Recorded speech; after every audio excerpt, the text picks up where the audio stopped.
This podcast is a proud member of PodNation Media Network. That's actually one of the biggest things that has stopped me from creating. Obviously, I have so many ideas about podcasts where I can't do this just because, like, I I don't have time. I have to work. I have to make money. Like, I have to get income. I don't have the time to build this. It's hard. So I'm looking to find a way, Martin, to do it the easy way. And I'm trying to come up with a workflow that is from my mouth to the mic, to the RSS feed, and out.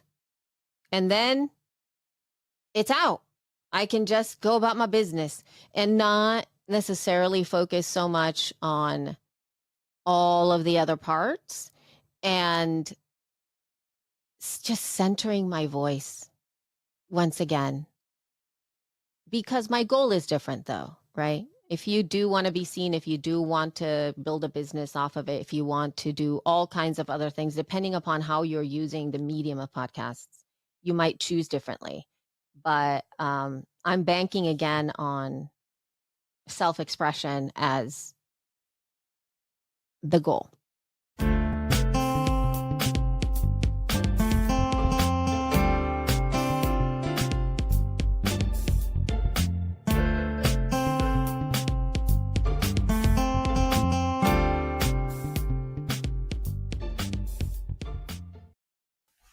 Hello and welcome to Pods Like Us. I'm Martin Quibell, known to my friends as Marv, and this time I am speaking with Elsie Escobar. And I don't know how to explain Elsie Escobar. She's worked in the industry since the beginning, really, even before, I think, before podcasts really were called podcasts as well, probably. And we all know her as being the helpful person that we all speak to, or we spoke to at Libsyn for all those years, you know, whenever we all needed little bits of advice, and almost like an agony aunt at times as well, I would have thought, Elsie. Yes, absolutely. That's so funny.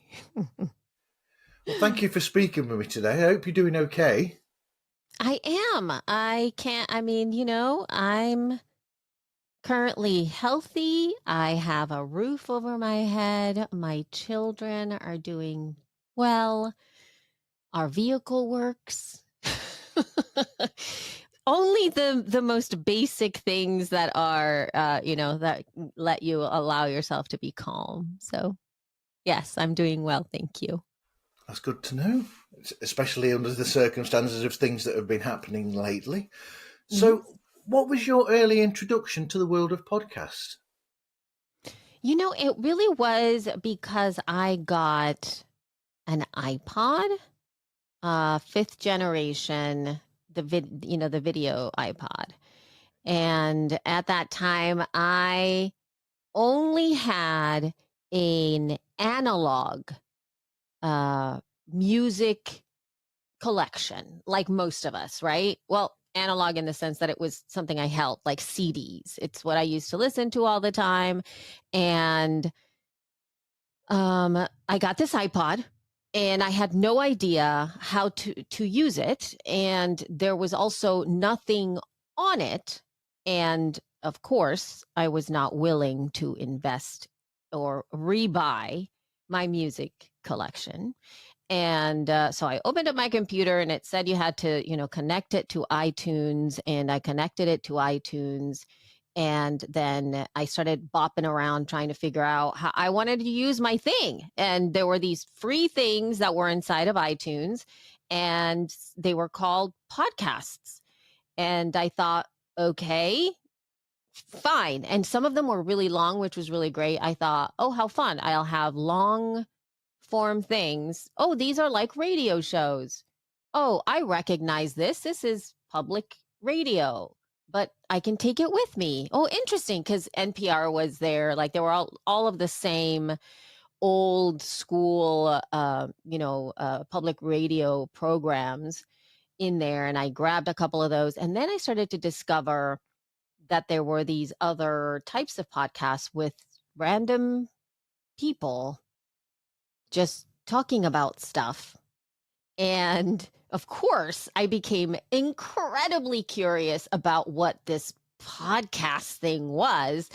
And I found a podcast about podcasting, which is Podcast 411, which is still around. Rob Walsh actually just revamped the show.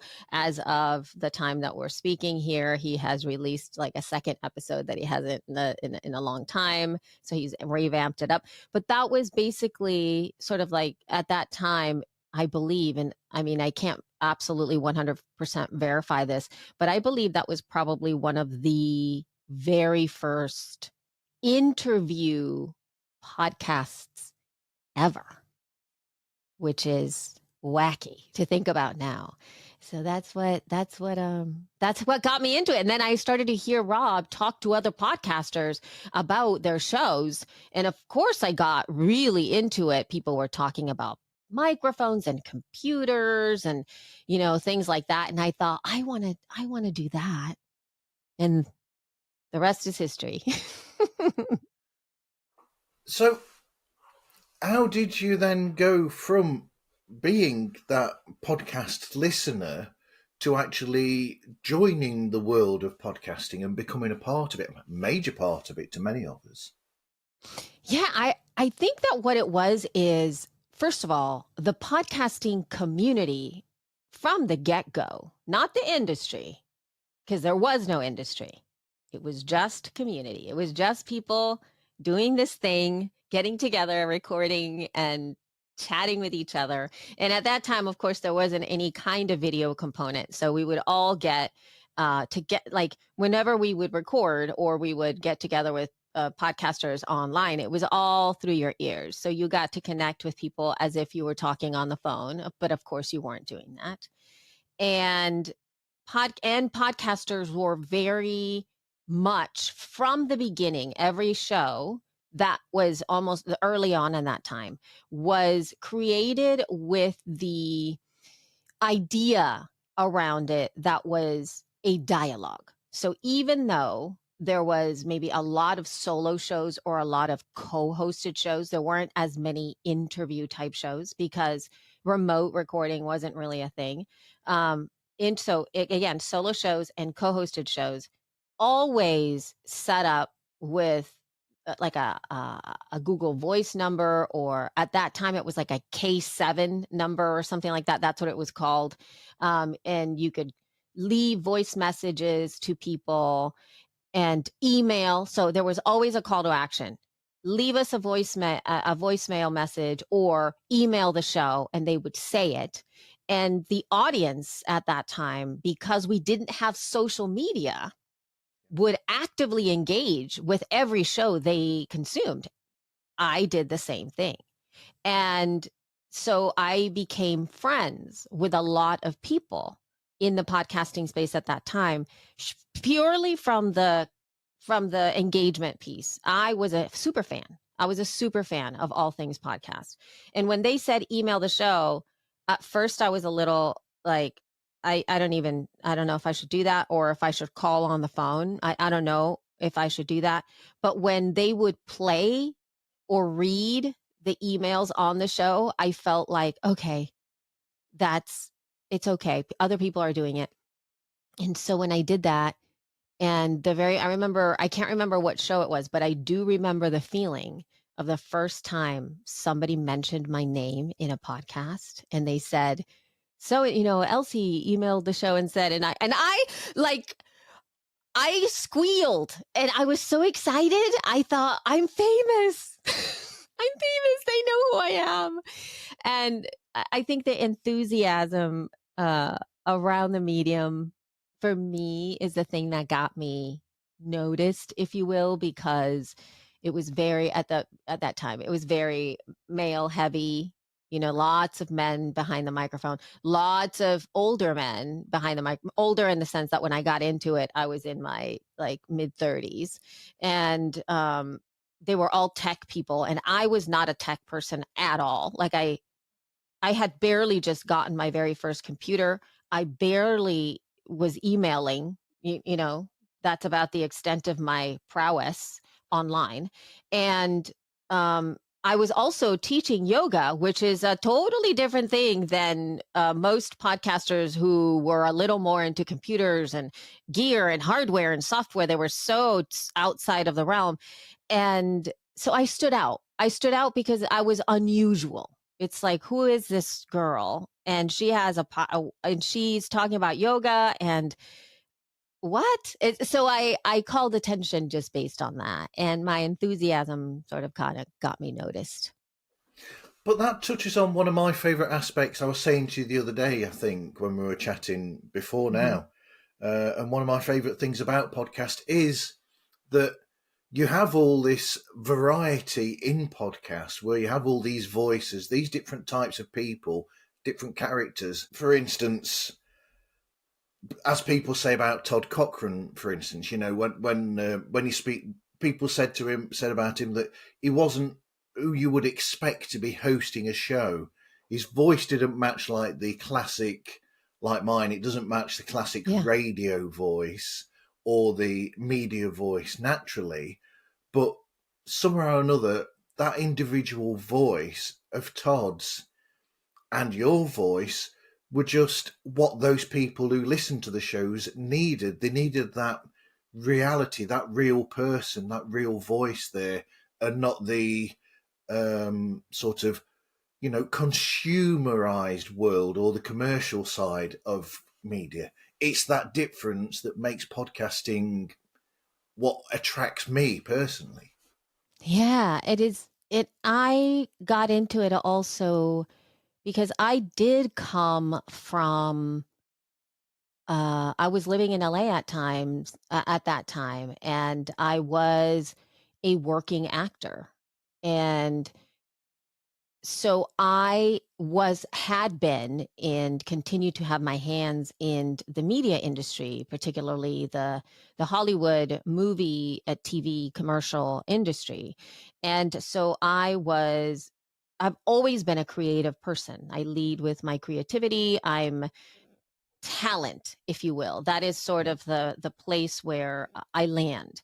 And I had been blessed to have been on stage and been a theater actor for many years prior to that. And I was just in Hollywood pursuing an acting career. And it is a deeply defeating place to be in Hollywood, because you are very, very much just pigeonholed, and anything that is unusual or out of the ordinary, people in Hollywood do not know what to do with it. And they don't have the capacity to take chances on people and all of that. And I was getting my heart broken on a daily basis, and my soul was being sucked dry, and I had no outlet, no creative outlet. It was really just disheartening. And so when podcasting came into the scene, it was the reason that I wanted to get into it also was as a creative outlet. It was really just an opportunity for me to give myself a chance to do something, to create something.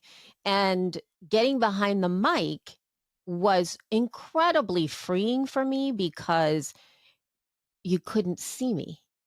And not being seen and allowing my voice to lead the way was something I needed at that time. I had been, people classify you in Hollywood based on the way that you look.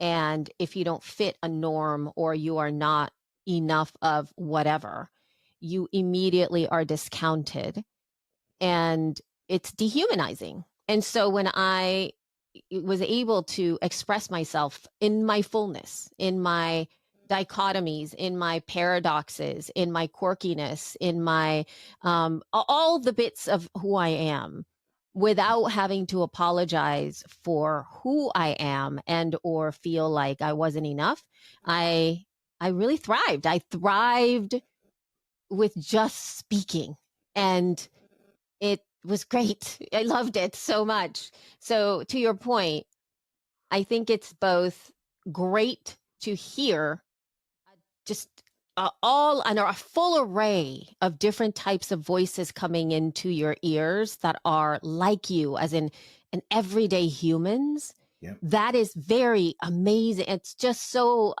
inspiring.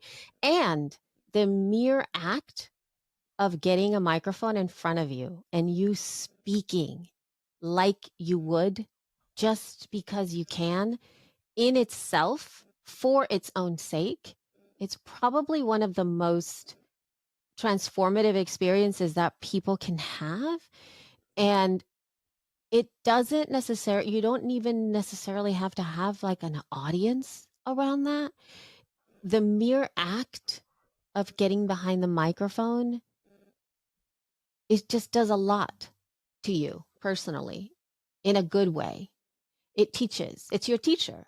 And I'm eternally thankful to the mic and to the medium for providing that strength for me. Yeah, I mean, these variety of voices that you speak of. I mean, that's another thing that pulled me in when I first was a listener. So I started listening around the same time as yourself, the mid 2000s, before they were even called podcast, I think. So two of my friends, Paul and Tony, they were on the radio at some point on a local radio station, and then they took what they got there and made a podcast separate to it that was similar in a way. So that was, I think, my first listening was their show. So I'm listening to my two friends, which is interesting because it's almost like I'm having a dialogue with friends there, which started to pull me into the world. And then I got introduced to a show called Film Sack from Frog Pants Studios, which was around a similar time.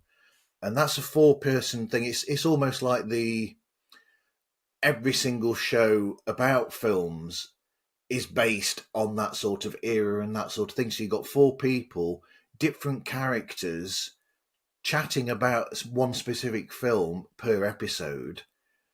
And it's strange because to me it was like I was listening in on 4 friends having that sort of discussion that we all have when we go to the cinema with a bunch of friends. You watch a film and then you go for a drink together or something, and you spend an hour, 2 hours discussing the film that you've just watched.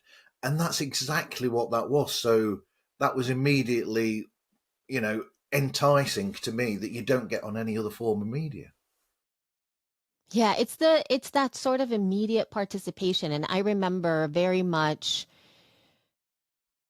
loving exactly what you're talking about. There were a lot from the get-go, there were a lot of movie, TV show, fandom podcasts out there. And you had a built-in community of people who were simply having deeper conversations about the things we're already so obsessed with.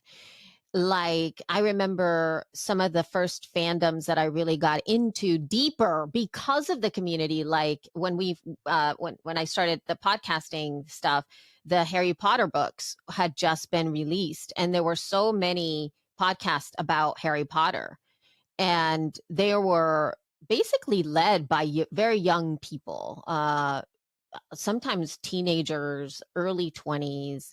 They would sit down and have it was a roundtable type discussion, and they would do complete read throughs of the books. They would have people call in the show. They started to have live events and meetups in different places, and people would show up, and it made you feel like there were other people just like you that were really dissecting things so thoroughly. um, and and you had an opportunity, which was the key that I mentioned before. You had the opportunity to be part of the conversation. They always said, what do you think? Send in an email to the show. Do you agree with what we're doing? And then it became a dialogue. Even though you weren't on the show, you were part of the show. It's what it was. So yeah. Exactly. There was an interactivity there with the audience, and it was easier into interactivity than with any other form of media. I mean, what you were saying about your name being mentioned on that show for the first time, with that reminds me of I was mentioned on a radio station by someone when I sent in I just sent in this random response. I don't remember completely what it was about, but you've got more chance of that with podcast. It's more of a dialogue between you and the audience, or the audience, you as an audience member, and them. But so that as that sort of element, like, yeah, you can see the possibility of being able to do that, sending a message or something, and it being read out and being responded to as well. And that added to the fact of you feeling like you're a part of that show. And that's what attracts you as a listener. Absolutely. I believe it's part of the culture of podcasting, especially as it was set historically. What I have seen is that a lot of that has been lost as of now. The the the culture, that dialogue that podcasters used to enter. Overall, when you started a podcast, you were, I think, and this is my personal opinion, choosing to be part of the podcasting community by doing this. And one of the choices that you made internally when you started a podcast was, I want to belong to this community because now I have a podcast. And it was a we. We are doing this, and we would talk about each other's shows. We would share each other's shows. The audience would share each other's shows. The audience would participate. We would participate with the audience. And it was a very much more less hierarchical. There was no role hierarchy with a lot of this stuff. There were some shows that you felt were more famous than others, and we would put those podcasters on a pedestal, but they were still very accessible. And I think nowadays that there is a little bit of a wall between, I'm starting a show as a thing, and it's more it's not a choice to belong to the community. It's a choice to create a media asset that can stand on its own and be part of the industry, which is a different type of choice. And from the get-go, it's not being set up as communal. It's being set up, I am the host, and you can be of service, because regardless of what your topic is, the service of a podcast is many. And a lot of the time it is as simple as to entertain. It could be as simple as that, although it can be so very layered. But it does have this and that, as in, you are the host, that is the audience. We must build the audience. We must grow the audience. But there is no we anymore.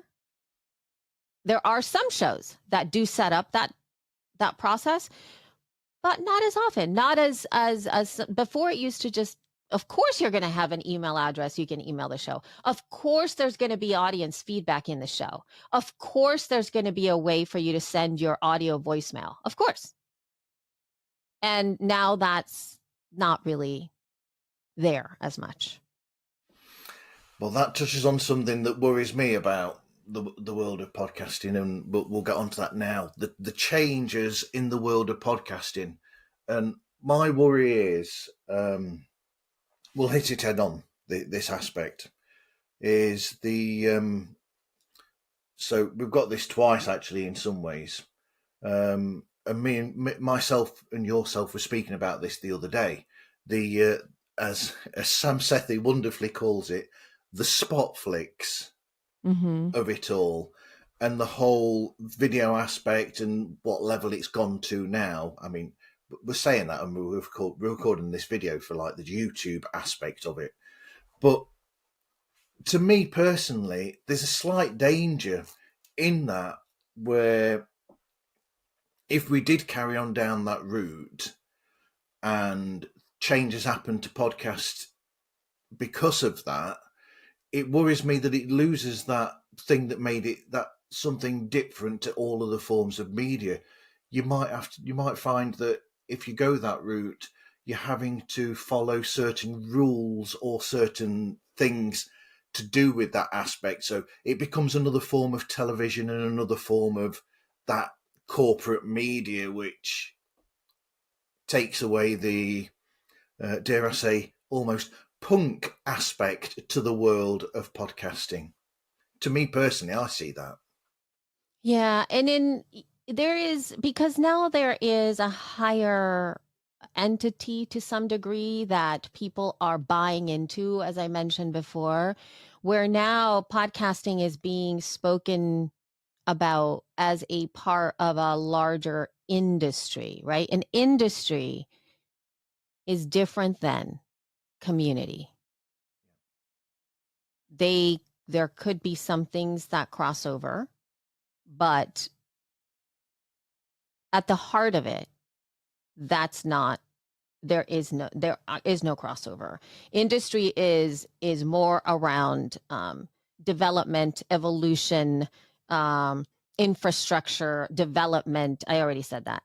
Expansion, money, building capital, and primarily more of like an exchange of goods and services. It's its own thing here. We've had that in the world overall. Industries appear everywhere.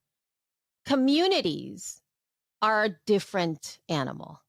And I feel that we are in some way conflagrating. I don't even know if that's a word, but that's the word that came into my own head, but whatever. We are mixing together the meaning between the podcasting industry and the podcasting community, and the podcast for its own sake. I believe we can still hold that, meaning I have been, now that I'm in this flux, in this fluid time of my life where I'm discovering things once again, where I am feeling a sense of freedom, in the sense that I have been bound by the podcasting industry. I came in it as a free community person, somebody who just was open to the creativity and the potential of what this could be. And then as the industry developed, I became much more bound. I started to see a lot more what you're talking about, the sort of rules, and you can't do that. That's not what this is about. You do it this way, or that doesn't get you insert whatever results you're looking for.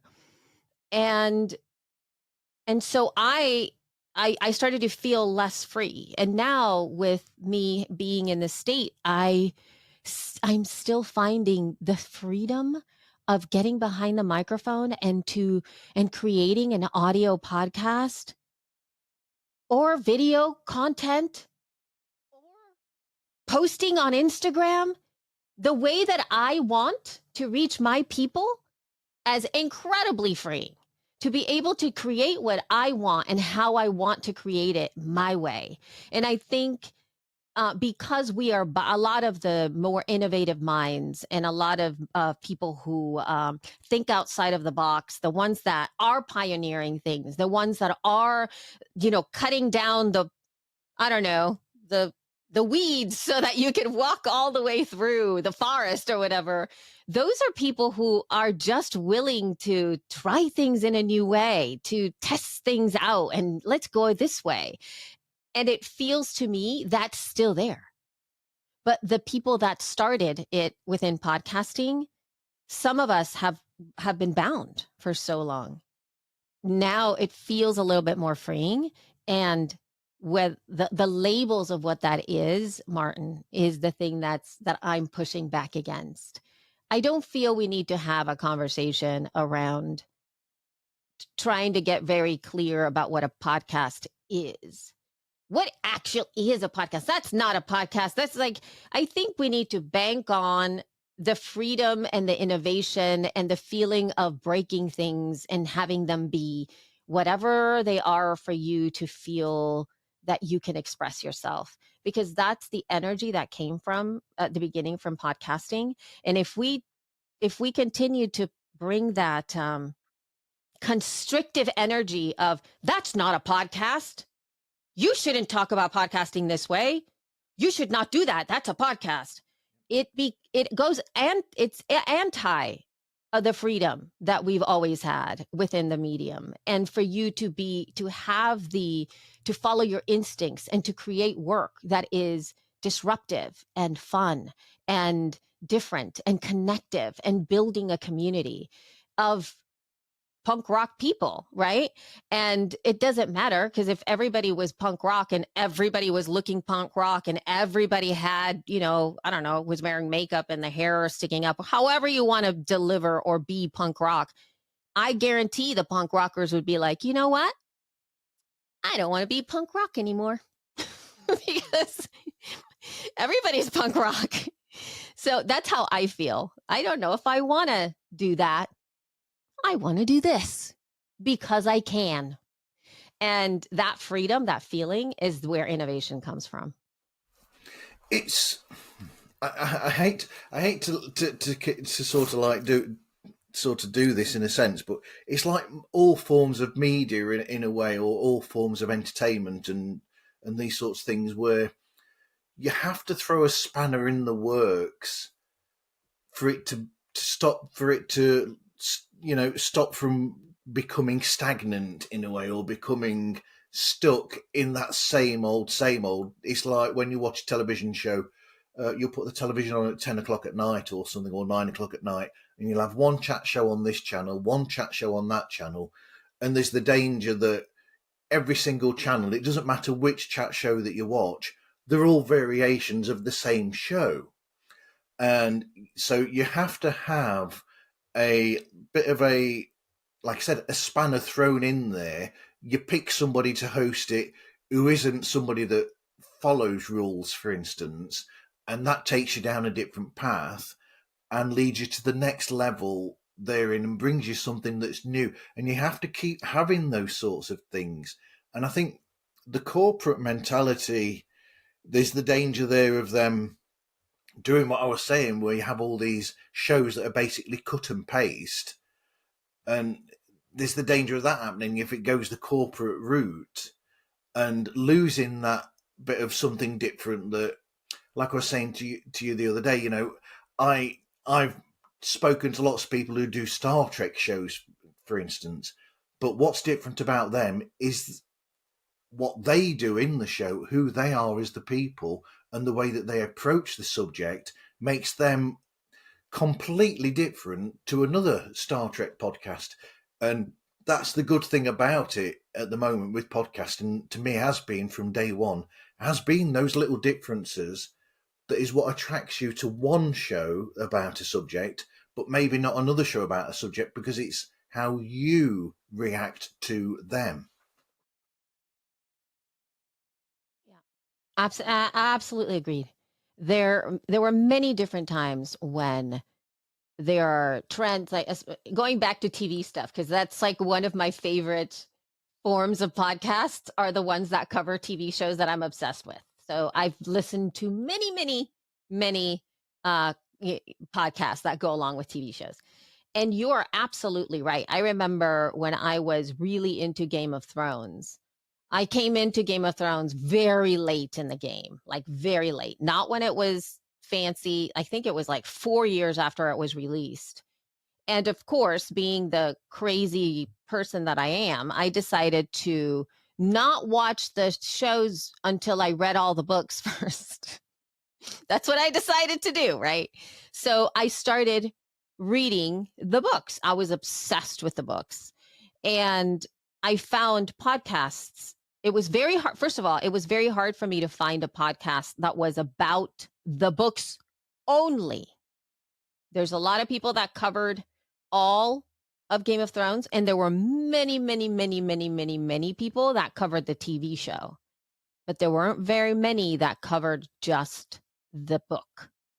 And when I found those people that were just discussing the book, I was in heaven, because there were these long form, deep discussions over every chapter. And it was bliss. I tell you, it was bliss to just have that. And it was the energy of the hosts discussing these topics at such deep ways that really just incited my love for continuing the process of reading. And that's just something that I think is so unique to what you're saying. You can always find the right show for you, and the topic itself, I mean, yeah, there are many Game of Thrones podcasts out there, but when the voice hits you and you become a fan of that voice and that take, there's nothing like it. And there's nothing like it. You connect with the hosts, period. You connect with the characters of those people, who those people are, and on the shows, because they're being themselves, not 90 something percent of the time anyway. Absolutely. And yeah, it's that freedom of you getting an opportunity to choose your flavor, which in like larger TV, in larger TV things, and even the famous podcasts out there right now that have, those larger video imprints, and most of them are co-hosted. There are some interview type shows, like those are like the sort of the stalwart shows out there that are doing these things. You don't have that much variety of voices. It's like a handful of them. And to your point about what people think about the industry, my only sadness around the vocabulary of it all is that I don't want new audiences to come in and not realize that there's all of this rich content out there. And for you as a possible podcast consumer to be put off by thinking podcasting is only what they see, and especially the shows that are being covered, because it's not. That's the part that gets me. It's selling podcasting as only that thing, where we know that's just the tip of the iceberg. That's just the top layer. There is all of this other content out there that is unbelievable, that you can find something that's going to hit you right at what you love. Yep. And so I don't like it when people say, oh, I don't like podcasts. It's just because, and then they name something that's like one show about one thing that I also don't like. You know what I mean? But that doesn't mean I don't like podcasts. That just means I don't like that show. I don't have to listen to it or consume it. Yeah, that's the difference between, that's another thing that's sort of irritating. So it's possible that because you have these lists that come out of, these are the shows that, in the top so however many lists. So you'll get I'm going to hit the nail, go straight forward here. So the Joe Rogan of it all, for instance, you will see that up there, and people might, unfortunately they're being told that it's that sort of, this is a podcast, this is Joe Rogan, this is the Smartless, this is the big sort of like named shows. But to me personally, I'm more affected by shows like a friend of both of ours, a mutual friend, Rena, who does Better Call Daddy. I remember, for instance, an episode that she made where she spoke with this lady who was a part of the Scientology, and her story about coming out of that and the way that people were abusive to her in that, and when she decided to come out and what she put up with, that affected me more as a listener and as part, you feel like you're part of the episode in that sort of show. That affected me more because of the real true person that Rena is. I mean, she has a television background as well. We both know that, Yeah. but she's still human, and she puts that humanity over. And it's that there that pulled me in more than the corporate, almost pretending emotive side of Joe Rogan when he gets these human stories. Do you see what I mean? I almost feel like Rena's being real and Joe Rogan's doing the corporate of it all. He's basically a radio show calling itself a podcast, to my mind. Mm-hmm.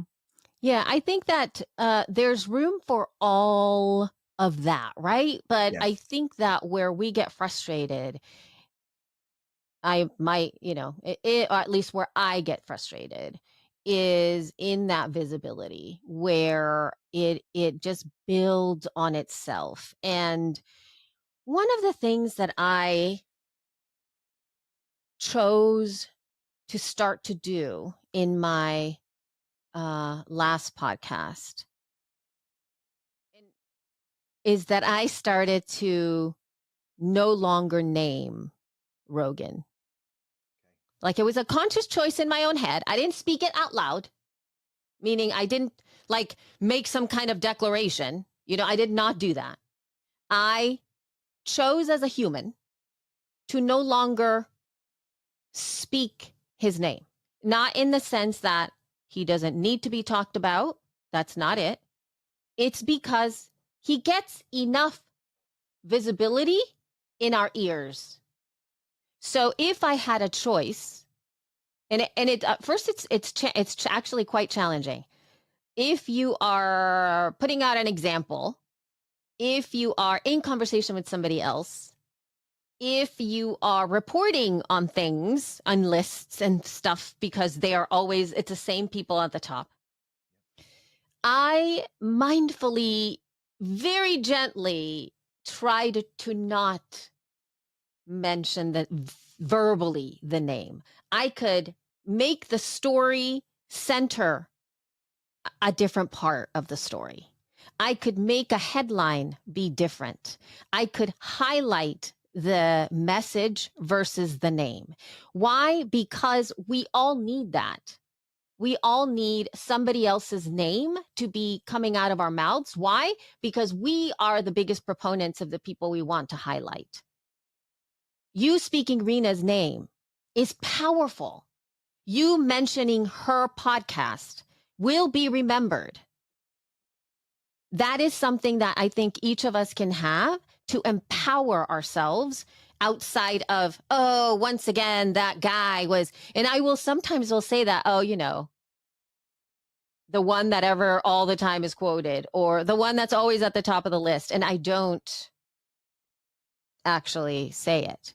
That is just a personal choice, because then I get an opportunity to voice somebody else's podcast name. Because again, in podcasting, the way that I found the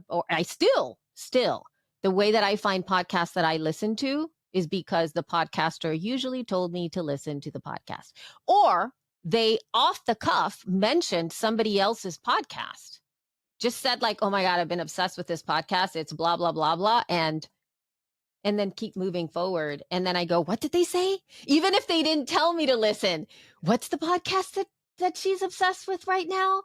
And then I go away and I go find it, because your verbal saying is so powerful. Word of mouth is so powerful. And if we're mindful and conscious about it, it's a double whammy. Well, you've touched on a subject I wanted to look at actually as well there, which was, the great work that you did with She Podcast, which gave voices to some really powerful ladies being able to get their voices out there. And I thought that, as much as the feed was an incredible resource for lots of people, and the work that you did through that was amazing, and I don't deny that, it's a great show. But She Podcast to me was like that sort of like affirmation. It was the allowing these really incredible people to get their stories across and to tell you who they were. Yeah, I think She Podcast overall, especially the She Podcast live experience, which was our conference where we had all women taking the stage. They were all there for that. Was just unbelievably powerful to have, to really own the stages in that incredible way, and the visibility that the community really brought forth, I think, was amazing. My co-host Jess and I started She Podcast as a counterbalance to the podcasts about podcasting that we were hearing out there, that none of them were really hosted by women. We started that show in 2014, and so our goal when we first started was to be that, to kind of be like any of the podcasts about podcasting, but women. Women are talking about these things from the women's point of view, from centering different types of news and things like that. But what ended up happening is just that Jess and I had so much fun together, and we had such great chemistry that we started by focusing on a couple of news stories, and then it just devolved into conversations about anything and everything, life and family and tools and business and mental health and all kinds of stuff, and we would wrap it around with podcasting news here and there. And what ended up being was just friends really talking about the reality of getting behind the microphone and talking. It was just like our date essentially every week, and it was so fun. Unfortunately, we did close out that show just because I think for me, my resources were really just, work was getting to be so hard, and I felt like I needed space to just not right now. Um, I miss it occasionally, but I also realized, and that maybe this could take us to another one of your topics, is that podcasting used to be such a light lift. It was, I mean, in some way, you would just get behind the mic and you would talk. You would record your show. You would spend time editing your show. You would then publish it to your RSS feed, and you would tell people that the episode is out. Yay! And get on to working on your next episode. Whereas now it feels like it's a full-time job. Like, you record your thing, you record the stuff, you have to put it out here, then you have to do the job of marketing every single episode and all of these different things. And oh no, you can't just say my latest episode is out. You have to have a whole strategy around how you position it, where you put it. Wait, you have to do a long blog post about this. No, you have to do a long thing. You have to create video now. Oh wait, I have to also publish it over there. Wait, and it's so exhausting. And that's actually one of the biggest things that has stopped me from creating. I have so many ideas about podcasts where I can't do this just because, like, I don't have time. I have to work. I have to make money. Like, I have to get income. I don't have the time to build this. It's hard. So I'm looking to find a way, Martin, to do it the easy way. And I'm trying to come up with a workflow that is from my mouth to the mic, to the RSS feed, and out. And then it's out. I can just go about my business and not necessarily focus so much on all of the other parts, and just centering my voice once again. Because my goal is different though, right? If you do want to be seen, if you do want to build a business off of it, if you want to do all kinds of other things, depending upon how you're using the medium of podcasts, you might choose differently. But I'm banking again on self-expression as the goal. Yeah. The end. Yeah. It's the difference between the history of podcasting and what we've got coming up in the podcasting world. It's the difference between, as I've said, as we were saying the other day when we chatted, that I like the niches that podcasting gets, and it's the way that you approach it. So are you approaching it to get an audience and build that audience up and get a big audience? Or are you looking to, or is that not your goal? Is your goal just to, because you like the idea of podcasting and you're putting it out there, and if a few people take notice, then that is something that's important to those people that are not catered for by the media in itself. So, like I said, it's the way that you approach it and the way that the world's going with all of these things, all these extra bits of work that you've got to do on top of, in some cases. My case, for instance, I'm out for work for 70 something hours a week because of driving to work, back from work. And then you do that, then you do this podcast. And the old original thing of podcasting, like you said, was a lot easier to fit in than the whole now where you've got to do this, you've got to come up with all these clips that go with it. If you do it by video, then that's good because you've got these clips that you could post on media and do this whole marketing campaign. And then you have to write, you have to go through the entire episode and work out what everybody said, write all that down, have it as the transcript, get the chapter in place, make sure that the logo fits for each individual episode, because you want to get the subject so that people pick up and go, oh, there's a picture that goes with what I'm looking for, right? Okay, this.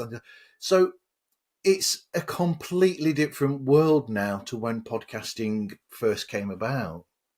Yeah, absolutely. I think it's making all of us marketers. Like, it's making everybody a marketer. It is making everybody a content creator, right? It's forcing us to have to deal with these things that at times we were not thinking about. And touching on what you mentioned about the transcripts and all that stuff, I could just hear people going, well, AI is there. It can really make it all easier, because you could just do the thing. And I sit there and I'm like,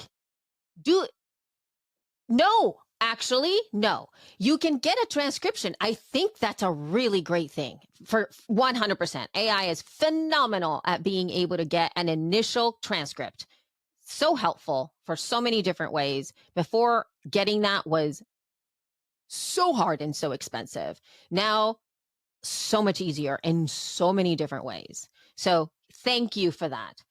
But in addition to that, the way in which you have to massage the message that you want to send and how you want to position your work is deeply important, because in the same way that you are speaking to me now and you have a vibe and you have a feeling of what you want people to know about your show, and the care with which you reach out to people and your process and how much you value the show itself, that same kind of care is necessary for the other touch points that you're reaching out to people with.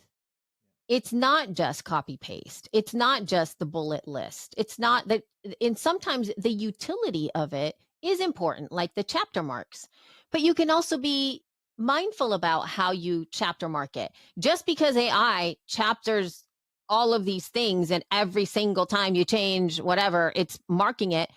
Like for me, I used to be very meticulous about the types of things I used to mark on the feed. I didn't like if I'm using AI to do all that stuff and it provides me all the chapter marks, I don't want that many chapter marks. I want 3 chapter marks, or I want 4 chapter marks. These are the 4 key points in my podcast episode that I want you to pay attention to. I don't want to chapter mark all of this stuff. That still requires my own brain, and it requires my own mind to go in there and go, oh, yeah, that's not it. And even with the feed, every time obviously there's transcription. I used to use transcription services all the time. I would look to see, and most of the time, the point of view that I wanted to get across, the things that I thought were important in the episode, the AI never got right. It just didn't. It didn't get it right. It helped me find some things, and it reminded me of things that I forgot. But ultimately, I wrote everything myself. I wrote my show notes, even though sometimes they were given up to me. I use castmagic.io. I would upload the episode in there. I had the transcription. It spit out all this stuff, and it would be helpful. Again, I would look and go, oh yeah, that's really cool. I like that. Oh, I don't like that. But then I would go and I would use some of the ideas that it sparked, and I would make my show notes for the feed focus on the thing that I wanted you to pay attention to, not the robot. So even though it's easy and I could copy and paste, I could have done that, but I want more. I care more. So we'll go AI in the media, which I think actually fits in with also the bullet point of the next 5 years as well, I think, because AI has become the subject in all media at the moment. So it has to be mentioned, unfortunately, in some cases. So what do you see in the next 5 years, and where do you see AI's role in it? You know, artificial intelligence, or as Sam Sethi likes to call it, assisted intelligence. Yeah, no, it's true. It is assisted. That's it is what it is, right? And so I was actually just thinking through this. There's an element now as I've grown that I've moved forward so much through in my life as a now middle-aged woman, looking back to see patterns, right?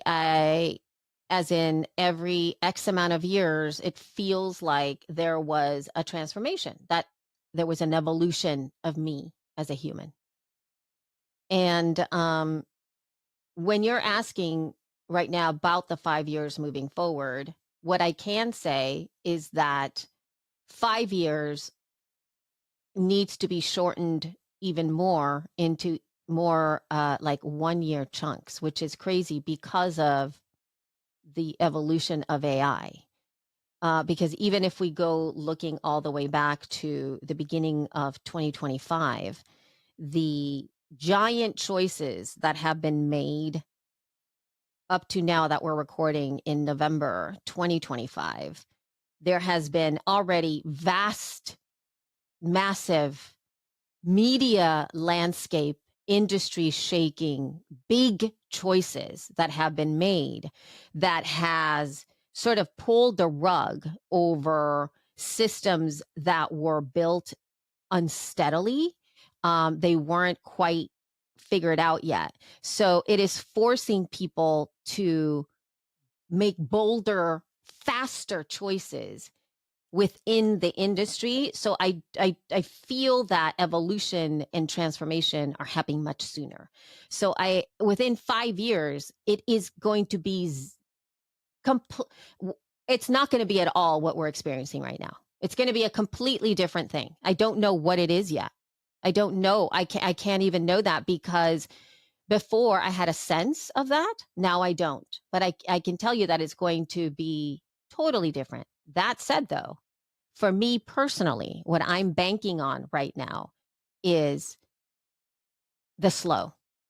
I'm banking on the things that are thoughtful, nuanced, slow, and human first, period. Because those of us that move away from speed, bank on the slow, are the ones that are going to still be around. Because if we make choices based on how fast everything is moving, we are going to uproot ourselves even more. So one of the core philosophies that I'm actually moving into right now is that as humans, we this is what I want to do.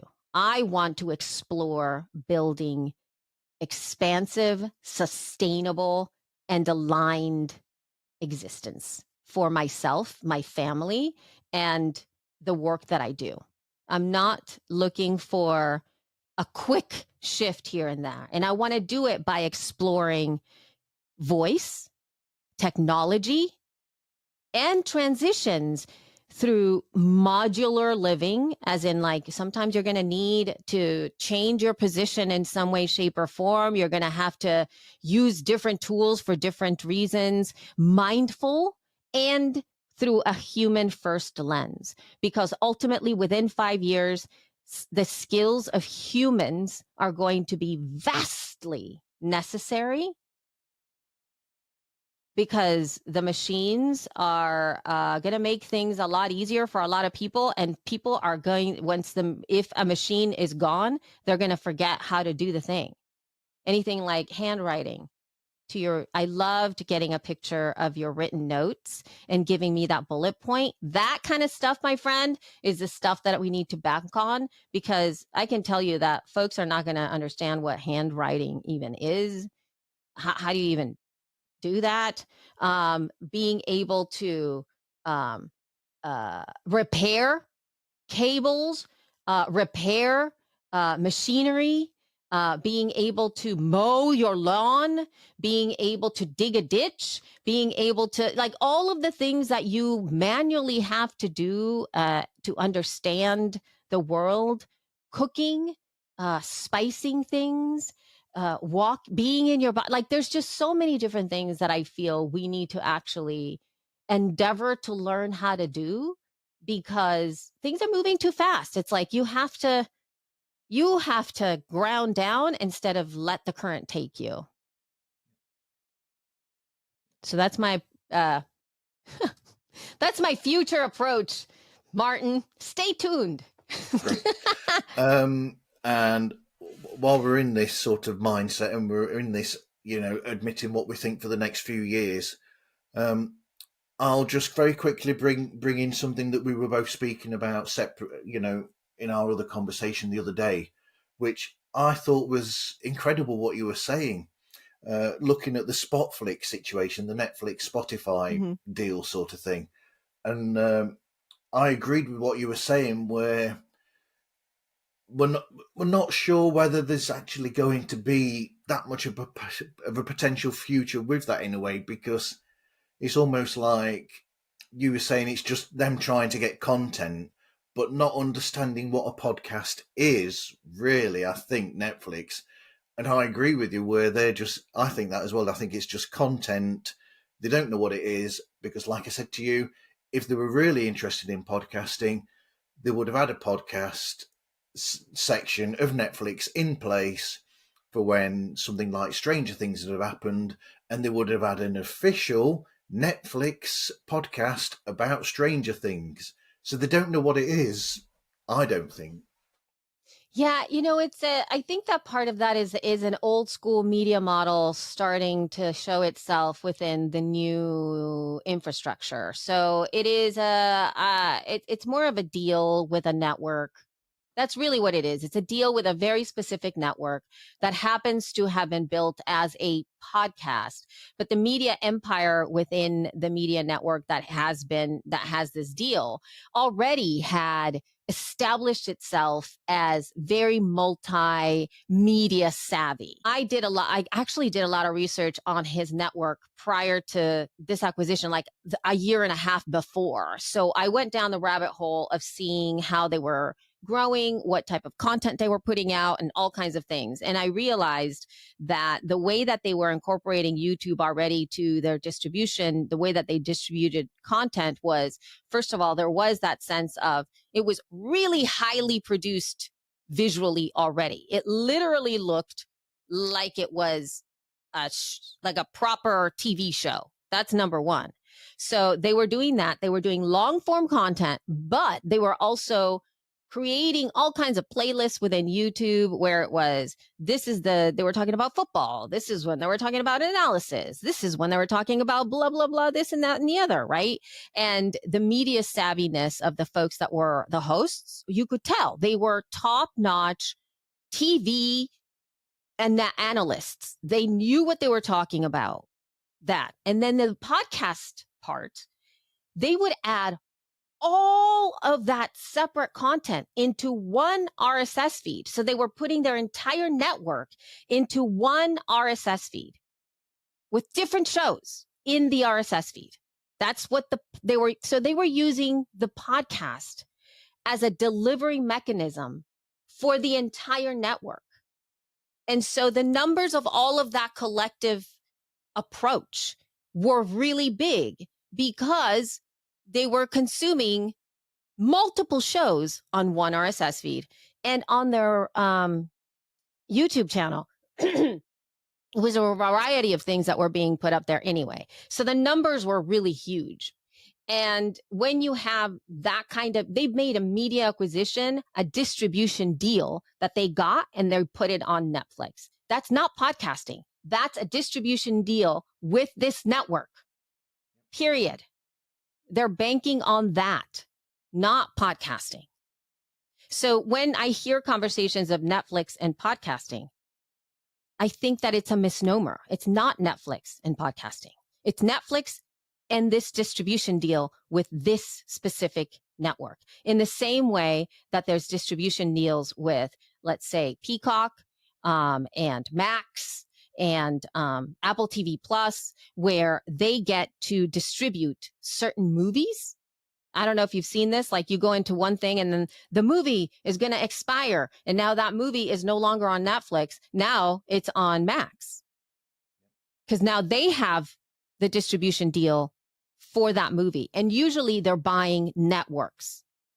They're buying a specific studio's movies that are only available on Max, or they're only available on Netflix. They're doing the same thing for TV series. Sometimes it's only available on Netflix. You can only watch the show on Netflix. And it's old school ones too, meaning, Gilmore Girls.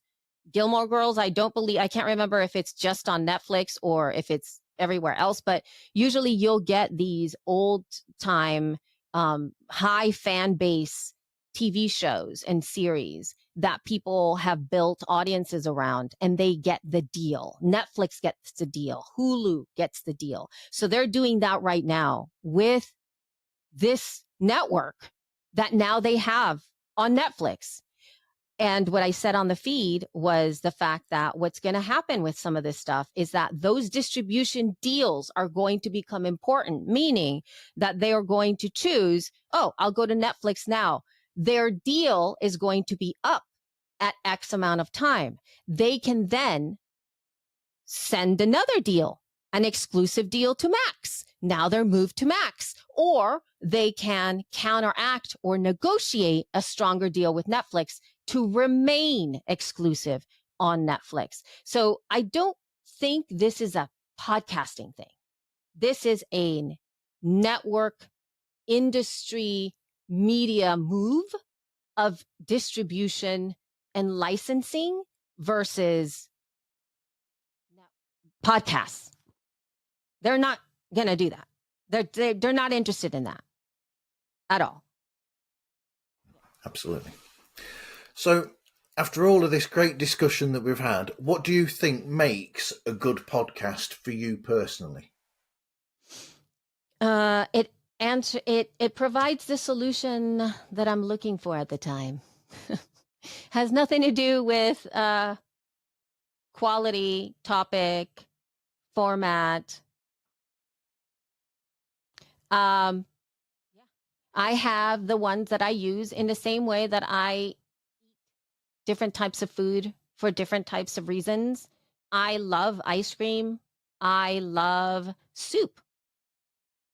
And right now it's cold in North Carolina, and I'm not going to be eating ice cream. That's just not something I want to have. I will leave ice cream for later. I'm banking on soup. There's nothing wrong with ice cream because I'm not eating it right now. It's just not what I need in my body. So podcasts are that. Most podcasts are valuable, especially if they provide a solution to a problem or a need that the audience has. And it, like I mentioned before, it can be as simple as giving somebody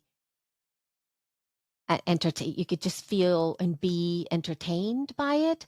It can be the tool that you use to fall asleep. It can be the way in which you wake up. It can be how you're learning a new subject matter. It can be a way that you feel connected to other humans and other communities. It can be just a way in which you can keep up to date with news. And that's it. And you have zero connection with the host. You just kind of want to know what's up in 5 minutes and you're done, right? So, whatever that is, that myriad of things, a good podcast is a solution for somebody. And yeah, there are best practices in a lot of different ways.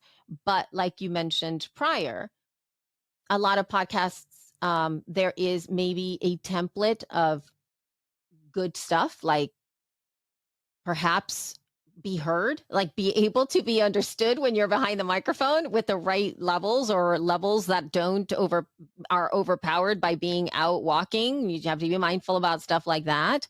And take care of your listeners, provide them with the highest quality content that you can given your circumstances, because podcasting is evolving. It's an action verb. You podcast and you continue to get better at it. It's never stagnant.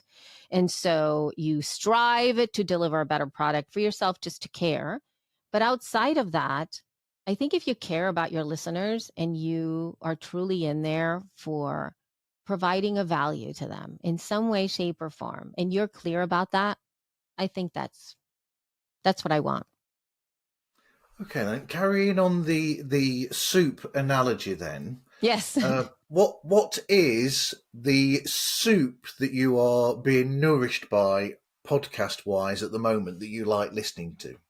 Oh, right now, I think my constant, actually, that has been a lot of the pop culture, reality TV, gossip podcasts. They are so entertaining to me because of the mundaneness of the topic, that it's not making me have to solve the problems of the world, which are a lot. It's not reminding me how messed up everything is. It's not asking me to have to think deeper about stuff. And it makes me feel comfortable, and it entertains me, and it gives me an escape from the real world. Actually, that's literally what it does. And so those are my go-to right now. I don't want to learn anything. I don't want to be inspired. I don't want to, I don't know. I don't want to be talked down to or told how messed up the world is out there. I just want stuff in the background that just makes me happy. And these podcasts are actually the ones that are doing that for me. It's like all forms of media for me. I like escapism. I like sort of things that, there's enough already pressure in the world out there, Yep. away from the headphones and the listening and everything else, that I don't want that in the time that I'm listening to podcasts, because I want to listen to a podcast that's just fun. I can listen to it. It's completely not what's going on in the world. And it's that little bit of time away from that to almost center me as a person and make me feel better about it. And then I'll go back to what's going on in the world outside afterwards. Oh my God, yeah. It allows us, I feel, for me, it allows me the time and the space to let go and be free and to soften my edges and to feel like I can breathe, so that when I have to defend and be there and stand up for people and engage and do all of those things that for a lot of us are vital and just it's life or death in many different places and identities, that I can do it. I can do it because I'm rested. And so that content, it does that for me. And it allows me to relax, to escape. And the beauty of this too is that you and I, it seems like we have the same use case of podcasts, but there are some folks that it's the opposite. They consume podcasts to be lit up, to be inspired, to be fueled by the information, the education, and to take it that way, right? There are that's what those podcasts, maybe they're eating ice cream right now. You know what I mean? It's a different thing. And there is no inherently good or bad around that. And like I mentioned before, right now I'm in my soup era. I'll be in my ice cream era. I'm not pigeonholing myself to only be the kind of person that sticks to this. I can do whatever I want. And I can just have ice cream whenever I want to. I just don't want it right now. And that is the beauty of podcasting. And I think that that's the element that a lot of the industry doesn't get, that just because a podcast doesn't have the gigantic numbers that some podcasts have, that they are not valuable inherently for that. Because sometimes going to a specific podcast that has a very small audience, but it's a consistent thing in people's lives, and they have a much more engaged audience, much more than those larger podcasts that are not part of people's lives. You're not invested in a lot of those bigger podcasts. The smaller ones tend to have the ride or dies attached to them. The people who are just like, yes. Yeah. And you want to keep all those ride or dies. Yes, of course you want to keep those. Okay, so how can people contact you if they want to then, Elsie? Oh my goodness. As of now, I would say social media is probably one of the best ways, because I don't really have an online home right now. I don't have this is weird. I don't have a podcast right now. I don't have a live podcast that I'm producing. I haven't not had that since I started. So it's kind of weird. It's very strange. So I would say social right now is the best place. I'm at the Elsie Escobar everywhere, or you can go to my website at elsieescobar.com. I'm sure I'll have like information there at some point, but I will be putting my message out there a little bit more so you can see if I do launch something, if I do have a newsletter that you can subscribe to or something like that. Feel free to do all of those things. But right now I'm everywhere, sort of. Yeah, that's good. Thank you for speaking with me today. I've enjoyed this a lot. It's been a great chat. Thank you. Thank you so much for having me. Thank you. You can contact myself, find all the socials and find the Patreon page just by going to the links on the opening page of themarvzone.org. But until next time, thank you everyone for listening, and hope you listen again to another episode of Pods Like Us.